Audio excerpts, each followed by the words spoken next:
নমস্কাৰ বন্ধুসকল, fit India club ৰেজিষ্ট্ৰেশ্যনৰ ওপৰত আজি এক পুনৰ নতুন ভিডিঅ' লৈ আপোনালোকৰ মাজলৈ আহিছোঁ।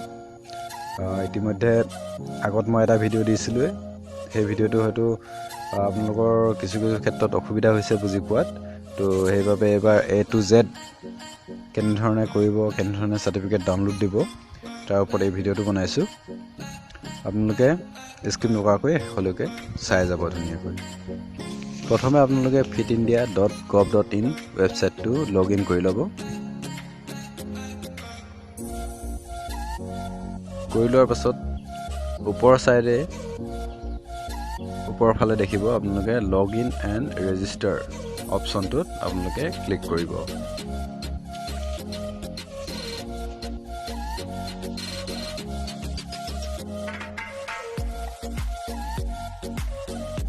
ক্লিক কৰাৰ লগে লগে এই পেজটো ওলাব। ইয়াত আপোনালোকে যদি আগৰ পৰাই লগ ইন আছে তেন্তে ইমেইল ID আৰু পাছপোৰ্ট দি আপোনালোকে লগ ইন কৰিব পাৰে। যদি নতুনকৈ আপোনাৰ ৰেজিষ্টাৰ কৰিব বিচাৰে তেন্তে ক্ৰিয়েট একাউণ্টত ক্লিক কৰিব।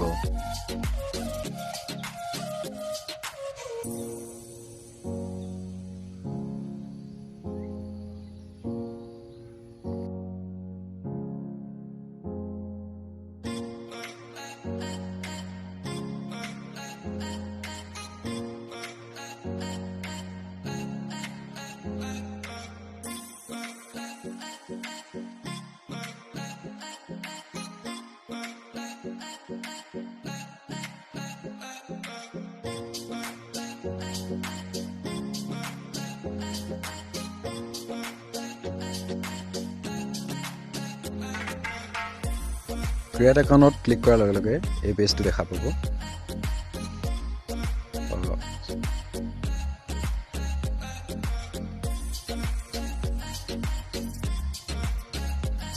এই পেজটোত প্ৰথমে দিয়া আছে আদাৰ্ছতে থাকিব দিব। স্কুল লিখা জেগাত আপোনালোকে ক্লিক কৰিব। ক্লিক কৰি তাত আপোনালোকে মিনিষ্ট্ৰী হ'লে মিনিষ্ট্ৰী ডিপাৰ্টমেণ্টবিলাক ওলায়। তো ইয়াত আটাইখিনি দিয়া আছে। আমি ইউথ ক্লাবত দিব লাগিব, যিহেতু আমি ইউথ ক্লাব ৰেজিষ্টাৰ কৰিম। ইয়াত গোটেইখিনি দিয়া আছে, আপোনাৰ individual, group, NYKS, school, et cetera et cetera. তো আপোনালোকে যিহেতু ইউথ ক্লাবত ক্লিক কৰিব। তাৰপিছতে আপোনালোকে ইউথ ক্লাবৰ নামটো দিব। নামটো দিয়াৰ পাছত ইউথ ক্লাবৰ ইমেইল এড্ৰেছ দিব। যদি নাই তেন্তে প্ৰেছিডেণ্ট বা ছেক্ৰেটাৰী দিলেও হ'ব। তাৰপিছতে আপোনালোকে মোবাইল নম্বৰ দিব, প্ৰেছিডেণ্ট বা ছেক্ৰেটাৰী। তাৰপিছত আপোনালোকে নিজৰ ৰাজ্যখন ছিলেক্ট কৰি ল'ব, মানে ক্লাবটোৰ যোনখন ৰাজ্যত আছে এই ৰাজ্যখন ছিলেক্ট কৰি ল'ব।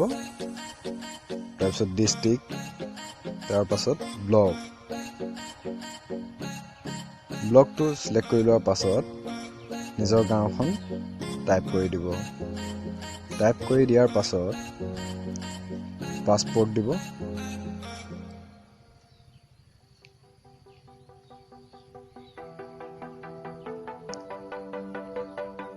পাছপোৰ্টটো আপোনালোকে এটা কেপিটেল লেটাৰ, এটা স্মল লেটাৰ, এটা স্পেচিয়েল কেৰেক্টাৰ, যেনে ধৰক ষ্টাৰ, @ এক্সেট্ৰা এক্সেট্ৰা, তাৰপিছত আৰু দুটামান নাম্বাৰ দি ক্ৰিয়েট কৰি ল'ব। দুবাৰ কনফাৰ্ম কৰাৰ পিছত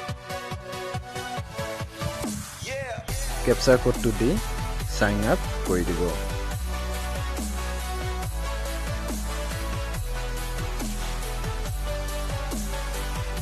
চাইন আপ কৰি দিয়াৰ লগে লগে মেইন পেজটো ওলাব, য'ত আমাৰ ক্লাব চাৰ্টিফিকেটৰ মেইন ডিটেইলছখিনি ফিল কৰিব লাগিব। ইয়াত মই অলৰেডি ফিল কৰি থৈছোঁ, হ'লেও মই আপোনালোকক প্ৰথমৰ পৰা কৈ যাম, আপোনালোকে ভালদৰে চাই যাব।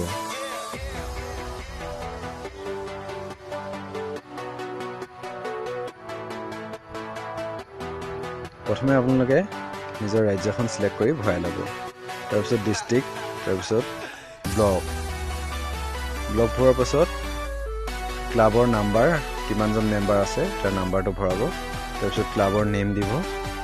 তাৰপিছত club certificate, affiliation certificate number, registration number, তাৰপিছত আপোনালোকৰ ডেইলি খেলা ধূলাৰ বিষয়ে সুধিছে কি খেলা ধূলা হৈ থাকে ক্লাবত দি যাব আৰু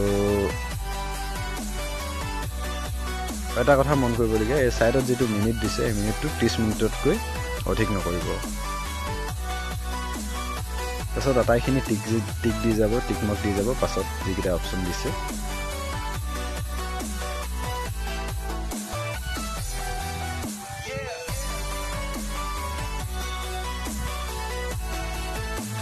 ইয়াত দুটা অপশ্যনত টিক দিয়াৰ লগে লগে তলত আপোনাৰ 10জন মেম্বাৰৰ নাম কণ্টেক্ট নম্বৰ আৰু তেখেতলোক কি ফিজিকেল এক্টিভিটিৰ লগত জড়িত সেইটো সুধিছে আপোনালোকে দি ভৰাই যাব পাৰে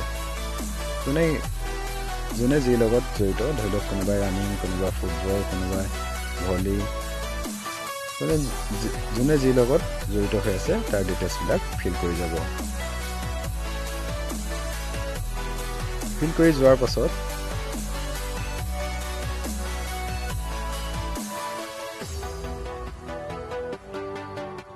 তলৰ অপশ্যনটোত টিক দিব টিক দিয়াৰ পিছত আপোনাৰ ইভেণ্ট পাতিছে নেকি তাৰ ওপৰত এটা সুধিছে কিবা যদি ইভেণ্ট পাতিছে আপোনালোকে দিব পাৰে পাছত হৈ যোৱা মই ইয়াত ফিট ইণ্ডিয়া ফ্ৰীডম ৰান দিছোঁ সেইটো হৈ গৈছে এইটো ক্লাবত তো কিমান পাৰ্টিচিপেণ্ট কৰিছিলে সেইটো সুধিছে তাৰপিছত এখন ফটো বিচাৰিছে আমি ফটোখনো সংলগ্ন কৰি দিছোঁ কৰি দিয়াৰ পাছত তলত যিটো ছাবমিট অপশ্যন ওলাব সেই ছাবমিটটোত ক্লিক কৰি দিব ইয়াত 3-4টামান আপোনাৰ ইভেণ্টৰ বিষয়ে দিব গৈছে তো 3-4টামান নিদি যদি আছে 3-4টামান দিব লাগে যদি নাই তেন্তে এটা দিলেও হ'ব ছাবমিট বটনত ক্লিক কৰাৰ লগে লগে ছেভ হৈ ডাউনলোড চাৰ্টিফিকেট অপশ্যনটো ওলাব তো আপোনালোকে ডাউনলোড চাৰ্টিফিকেটত ক্লিক কৰিলে চাৰ্টিফিকেটখন ডাউনলোড হৈ যাব এয়াই আছিল ক্লাব চাৰ্টিফিকেট কেনেদৰে ডাউনলোড কৰিব লাগিব তাৰ এক চমু ভিডিঅ' এইকেইদিন ফিট ইণ্ডিয়াৰ মেইন ৱেবছাইটটোত অকণমান প্ৰব্লেম দি আছে ছাৰ্ভাৰৰ তো গতিকে আপোনালোকে যদি ক্লাব ৰেজিষ্ট্ৰেশ্যন কৰিব হয় ৰাতিপুৱা 10টা বজাৰ আগত কৰিব নহ'লে ৰাতি 11টা বজাৰ পাছত কৰিব তেতিয়া আপোনালোকৰ কৰিব পাৰিব নহ'লে আপোনালোকৰ মেইন ছাৰ্ভাৰ ডাউন হৈ আছে ইৰ'ৰ দেখাই থাকে সেয়াই আপোনালোকে অসুবিধা পাই আছিল ধন্যবাদ